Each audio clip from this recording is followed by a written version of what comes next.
Катица Јанева бара да биде ослободена.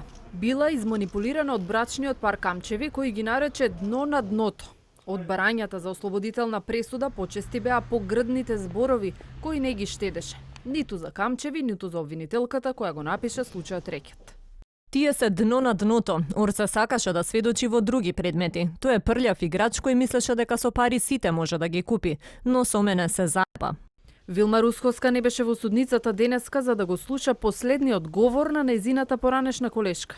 Во изобилие и кон неа беа упатени навреди. Индиректно порачуваше некои јавни обвинители, а при тоа цитираше зборови и постапки на Русковска. Тука нема анимозитет, туку чиста завист, ама баш ме брига, нека пукне.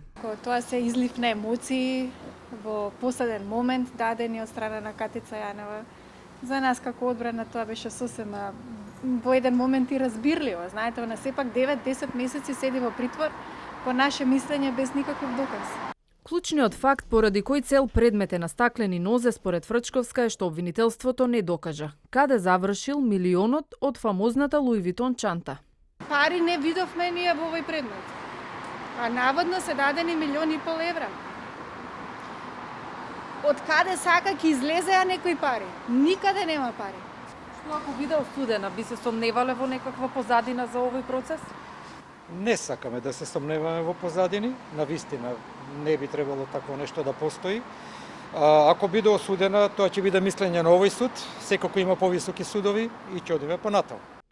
Единствениот доказ која поврзува Јанева директно со пари се фотографија и клип кој Боки 13 ги направил. Поранешната шефица на СЈО, комотна со кебе, седи на кревет, а на масата купчиња пари. Ако беше шеќер на масата, Камчев ке кажеше имало кокаин.